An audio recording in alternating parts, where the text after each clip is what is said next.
Coucou, alors cette semaine c'est semaine 21, donc mon petit bidon.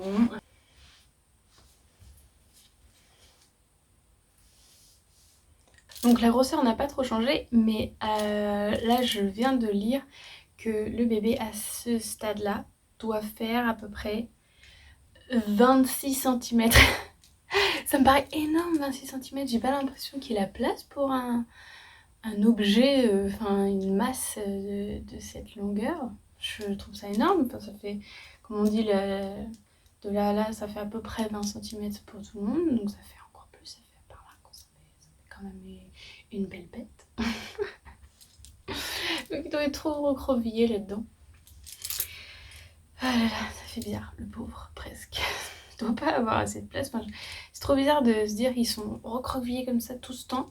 Et puis après, ils sortent d'un seul coup et puis ils ont plein d'espace. Ça doit être pas étonnant que ce soit difficile de s'accoutumer pour eux. Donc cette semaine, qu'est-ce que j'ai pensé de ma grossesse? Quels sont mes ressentis? Je vois que j'ai du mal quand même à porter ma fille. Il y a des moments où ça fait beaucoup plus mal que d'autres. Ça fait vraiment physiquement, je sens que ça tire sur, je sais pas si c'est les muscles ou quoi à l'intérieur, et ça fait une douleur aiguë en fait. C'est même pas genre une douleur de dos ou quoi, c'est vraiment à l'intérieur des organes. Ça doit tirer sur quelque chose et je sens direct qu'il faut que j'arrête quoi. Donc là, comme ma fille a été malade, ça a été un petit peu frustrant pour elle, pour moi, de pas pouvoir la porter parce qu'elle a beaucoup demandé du coup à être portée.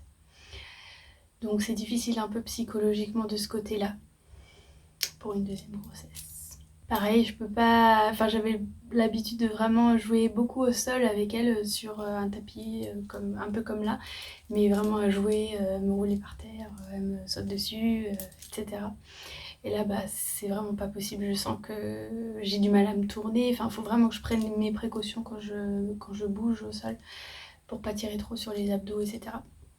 Et du coup, je suis un peu frustrée de ne pas pouvoir continuer à faire ça avec elle. Sinon, pas spécialement d'envie particulière de manger. J'ai pas forcément envie de fraises. Et d'ailleurs, de toute façon, je mange beaucoup de fruits depuis que j'ai ma fille, comme dit mon entourage. On mange beaucoup plus de fruits et de légumes à la maison de toute manière. Donc je mange de toute façon sainement. Et donc les fraises aussi. Et donc, mais bon, pas spécialement d'envie particulière. Je mange beaucoup de pain, fromage, mais ça, je pense que c'est beaucoup de Français. Et par contre, j'ai eu des maux d'acidité de l'estomac, enfin des reflux gastriques vraiment plus importants cette semaine. Donc Gaviscon à fond. Hier, c'était vraiment la galère. J'ai mangé un peu de friture. J'ai mis du temps à m'en remettre. J'ai rien mangé le soir, je pouvais pas. Ça passait pas du tout. J'ai remarqué une grosse différence aussi avec la première grossesse. Donc au niveau des symptômes, c'est à peu près similaire quand même, j'ai pas vraiment de différence. Mais la grosse différence, c'est que la première grossesse, j'avais le temps. J'ai lu beaucoup de choses, d'articles, je regardais beaucoup de vidéos par rapport aux grossesses, à quoi m'attendre, ce qu'il faut faire, ce qu'il faut pas faire, etc. Et là, je sais pas si c'est parce que comme j'ai déjà fait, j'ai l'impression de savoir, alors qu'en fait je suis sûre que j'ai oublié la moitié des choses. Et donc il faudrait que je m'y remette un petit peu, au cas où. Ou alors si j'ai juste beaucoup moins de temps que la dernière fois, et ce qui est totalement sûr, parce que déjà la dernière fois j'étais à temps partiel, là je suis à temps complet, là j'avais pas d'enfant, là j'ai un enfant, là j'avais pas YouTube, maintenant j'ai YouTube. Et si j'étudiais quand même encore, j'étudiais déjà je veux dire. Du coup je suis beaucoup moins focus sur la grossesse en elle-même en fait. Mais qu'est-ce que j'adore ces petits mouvements dans mon ventre, des petits...